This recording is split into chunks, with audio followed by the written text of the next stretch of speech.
Join with me on this episode of Tales of the Tiger is an Australian batsman who's known to clear boundaries with ease. His destructive nature has made him one of the most destructive batsmen all around the world. I would like to welcome our skipper, Lynn.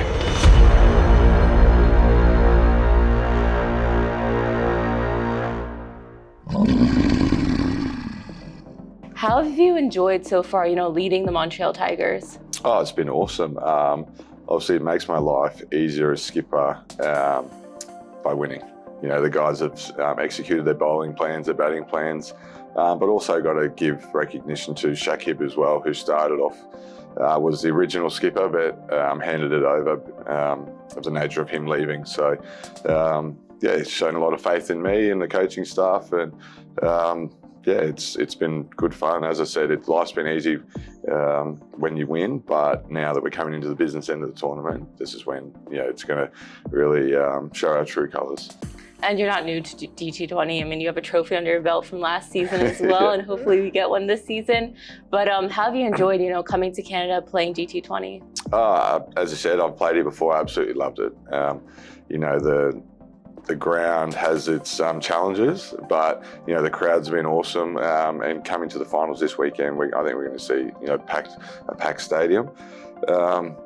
Another thing is just another bunch of lads that I get to meet, get to be involved with. Some local players that I've seen, some really cool talents with the bat and ball. And for me, it's all about trying to grow the game and help those younger players. So I feel like I've done that so far, but we're not there yet. Mm-hmm. And I'd love to walk away with, as you said, another trophy under the belt. I know with the inclusion of Andre Russell, we actually beat him in the Super Over last time. So he's just as hungry to get a title as well. That, and even you had Kaleem on your side as well last time. So, hopefully we've got all the pieces as well. So hopefully it works out. But, since it's Tales of the Tigers, when did you really start playing cricket? I know you played rugby as well, and, then went on to cricket, but kind of what about cricket was it that kind of made you switch over, and when did you start playing? I think I was about 8 years old. I just got invited to play with a schoolmate of mine, and then I found I got a hat trick in the first game that I played. Hit a couple of sixes, and then I was like, "Oh, how easy is this game?" Little did I know it's a long, tough grind out on the cricket field. But I just as you said, I played rugby, but with cricket, no matter how big, how tall, how strong they were, I was still able to whack the ball back over their heads. So just love the game from day one. It's given me plenty of opportunities. The pathway of T20 cricket has been the route that I've taken rather than the longer formats of the game, but I've got no regrets doing that, and I'm absolutely loving it. Do you remember the first ever trophy you got for cricket as a kid? It was that hat trick. I got to keep the ball, and there's obviously a trophy, with the ball wrapped around it, inside it. It's pretty special. I don't bowl anymore these days, thank God. The batters are way too good, but it's all those debuts from every team, playing for Australia, scoring your first 100, things like that. They're all moments that you'll never forget in life. And, I don't even want to count how many teams I've played for now. I think it's probably up in the high 20s maybe. But as I said, I've met plenty of new faces. Got my first crack at the IPL when I was 20 years old. So to link shoulders with guys like Jarks Kallis, Kumar Sangakkara, Dale Steyn, the best of the best, is pretty special. So, those guys have, certainly played a huge role in my career. Do you remember the first salary, the first kind of payment you got for cricket and what you did with it? Yeah, so it was a rookie contract. I'm going to say it was about 13,000 Australian dollars. What I did with it, I got no idea. Absolutely no idea. Well, at that stage when you're a young kid, that's the least of you never think about that. You're just out there, you're buzzing around. You want to play on TV, all those things. You want to play in front of your mates and show off it in front of the Gabba, packed house. And they were the special times. But one big thing that I have learned is to make sure you slow down. Time can just go like that. And for me, some days have, some tournaments have, and you look back and go, wow, where did that go? Whereas a big thing now that I'm big on is just being in that moment, being in that space, and enjoy every minute of it, because as we know, cricket doesn't last forever. And the way, we know how destructive you can be, with the bat. But is that something like as a kid, like that's how you were? Like, how did you develop that power hitting? Was it something that naturally came to you? I think it was just, my dad built a cricket net down the side of my house, and, it's, when your mates are over, you're just trying to whack the ball. Yeah. I'm all about entertainment, right? It's T20's entertainment. I'm not going to sit there and just block the ball for hours. No offense to all the guys out there that play the long format, but it's just not for me. It was just something that I love doing. Well, hitting the ball as hard as I can, whether I'm, at the golf driving range or practicing maybe even a baseball swing. You try and hit the ball as hard as you can and generate power. Power creates power. And I've been, as I said, fortunate enough to play with guys like Andre Russell, who hits the ball as probably the furthest than anyone in world cricket. So, as I said, rub shoulders with him, learn about different techniques or platforms or strong base or whatever it may be. You're forever learning about power hitting, and if I can pass on that knowledge to the next youngsters coming through, they're going to be, the game never goes backwards. Yeah. So I find, we've seen the I suppose, transformation over the years. Mm-hmm. I would have loved to see guys like Viv Richards back in the day playing T20 cricket to see how far they hit the ball. I know the old guys always whinged at the boundaries. There was no boundaries ropes. You had to hit it over the fence into the crowd, but the ball's going miles these days. And it's just, as I said, the world doesn't go backwards. The guys are in the gym a lot.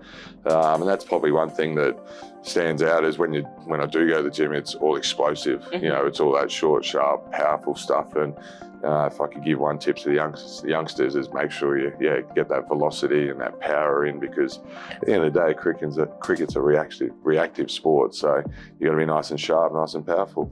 And if we go, a little bit through memory lane, 2014, that innings, 101 off of 45 balls with KKR against RCB. How special was that knock, an IPL to go out there and play an innings like that? I think any innings you play in IPL, I think, I've had 10 years at not Kolkata, at the IPL. I had 2 years with Deccan Chargers, 6 with Kolkata, and then 2 with Mumbai Indians. 2 of those franchises only played 2 games. Yeah. So you've got to actually, I suppose, take a step back and try and add value where you can off the field. But yeah, it was probably the catch that I took in Sharjah, that it was my first game for Kolkata, that sort of people, who's this guy? It's his first game for Kolkata. Who is he, type thing? And you look back and you go, gee, I was diving around in the field then. Why can't I do it now? Like 10 years down the track. But the IPL is a different beast, and obviously it can take a toll on you mentally, physically, but I suppose if you embrace that, it's all about, you have fun, and then, as I said, time goes quickly. And the way I think, with IPL and then all the different franchise cricket, you've been there, all around, whether it's IPL, Big Bash, CPL, PSL, GT20. The way franchise cricket has developed over the years, and, getting a chance to kind of be all around the world playing T20 cricket, and just the way, franchise cricket has become the next thing. The amount of cricket that comes to be, and the amount of players that get to, you get to rub shoulders with in the dressing room, it's incredible. Yeah, absolutely. We've seen franchises like Kolkata and Mumbai now owning, teams in 3 or 4 different leagues. So the way cricket is headed, with potential long-term contracts for those franchises, is a real possibility. But as you said, playing with all these teams, it's cool. Different change rooms, different circumstances. It's, if you're comfortable just playing in the Big Bash, go outside your comfort zone. I know what the IPL's taught me is patience, because of the people there, just their love for the game. You've got to have patience, otherwise you won't survive in that environment. The Caribbean, again, you've got to have patience, because they actually go the other way. They're so laid back. Yeah. So you've actually got to embrace that. PSL, another one, it's the security there is so tight. You've got to learn to find ways and kill time when you're in your own hotel. All these different challenges arise, and the best players adapt. So there has been some tournaments where I've just walked away from them and gone, I was actually more of a pain in the ass than enjoying it. So it's really important, especially for the youngsters out there, to get around the local culture, embrace what's in front of you, and that way when you have fun, not only you're having fun, you'll perform better on the field. You can stay in your room the whole time and have that negative mindset, but that does translate onto the field, and that's something that I've learned the hard way. If I could, I don't have many regrets in life, but some of those tournaments where I just sat in my room and was so negative, and as soon as I changed my narrative, you start loving the game again. You go there, perform better. But yeah, it's awesome to be in those different change rooms. When I had the chat with Carlos, we spoke a little bit about just like the mental pressures, especially with modern day cricket. Yeah. I mean, I think growing up, social media wasn't really a big thing. Even for me, when, it was just not like nowadays, it's like anything that comes up, right? It's all over the internet. And it becomes, I think, especially for youngsters these days, a lot of pressure as well, because as a cricketer, I mean, you can't be out there every single game, giving those performances, giving those numbers, it's not something that really happens, especially when it comes to cricket as a sport. Oh, you actually have more bad days than good as a batsman, especially. So you've got to embrace that. A big thing that I'm big on is enjoying and celebrating your teammates' success. And you'd like to think they will do the same if they have a bad day. So, cricket's a funny game. You can get 100 and you can lose, but you've just got to suck that up and move on to the next one. But what I've found is, just keep at it. You're allowed to have bad days, but every time you take the field, obviously you're trying to give 100%. But me and Carlos share the same philosophies that you're going to play well and still get beaten, or you're going to get bad balls and you're going to hit it straight up. So as long as you're consistent with your training, preparation, recovery, whatever it may be, you'll be more consistent on the field. And when it comes to training, what's your usual routine like? Depends. If I'm out of season, I'll actually train and do all my gym work then and hit plenty of balls. But during the tournament, I go do the opposite. I like to stay fresh. A lot of people stress out about if it rains for a couple of days and they can't train, and you don't lose your skill in a week or 2 weeks even. So for me, it's all about being fresh, and fresh is best is my phrase, and it's all about being in that mental space where I can slow everything down. And breathing is a big technique that I use. A lot of people can go out there and panic.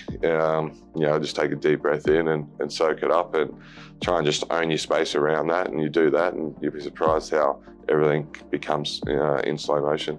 And obviously, when it's in slow motion, instead of bowling 150 Ks, it might feel a bit slower, which obviously helps. What's been your favorite cricket memory? Oh, favourite cricket memory, as I alluded to earlier, anytime you debut, so playing for Australia is obviously number one. As a kid, playing for your country, that I believe is everyone's ultimate goal. But anytime you get to lift a trophy is also cool as well, because of that work that you've put in over that 12 months or 2 years or 3 years or whatever your goal is. My favourite memory from cricket is probably actually, get my daughter to watch me play for the first time. So that's really cool. And then, I suppose you have different memories throughout different chapters of your life. So as I said, debut for Australia at 19, I think I was, or 20, or whatever it was. And then the next one's winning games for Australia, or getting your first 100 for Queensland, or T20 100, and then winning the IPL. And now it's more my priority is family. So that's how I operate. Now, speaking of family, how do you keep that balance? Whether right now you're here, obviously family's back at home, but how do you try to make sure you have that balance between the cricket as well as family? Obviously, first and foremost, it's family, then cricket family for me. So I was very lucky that they come to England for a month before this tournament. So they got to see part of the world that they've never seen before. And I try and just break it up and not go, COVID was very tough with the quarantine. It was tough for everyone, no doubt. I was just lucky I didn't have, a daughter at the time. So you just try and break up and make sure it's not a long stint away. If I am away for 8 weeks, make sure they visit in the middle of that, so it's not too long between drinks as such. So yeah, it does get tough, but with technology these days, FaceTime, it's pretty cool, and it's pretty cool seeing them grow each day that you talk to them. And I'll be back home soon, and hopefully with a trophy. Okay, favorite place in Australia? Brisbane. Born and bred in Brisbane. I actually like a place called Hamilton Island, near the Great Barrier Reef. If there's, because we do fly around so much with cricket, home is nearly as good as a holiday for me now. So, hour and a half flight north in the same country, beautiful part of the world, and quiet as well. Get your own time. As you know, it's very important. So I'd probably have to say Hamilton Island. And your favorite stadium to play in? Favourite stadium? Well, there's a couple. Obviously, the Gabba's been my home. Adelaide Oval, before I moved to Adelaide for the Big Bash, was actually one of my favourites. Eden Gardens is another, and Wankhede. So there's 4 stadiums there that are pretty hard to top. Okay. Next, I'm going to mention a few cricketers' names, and you're just going to give me a one-liner for them. No worries. Carlos Brathwaite. DJ. Andre Russell. Superstar. Chris Gale. The GOAT. Kaleem Sana.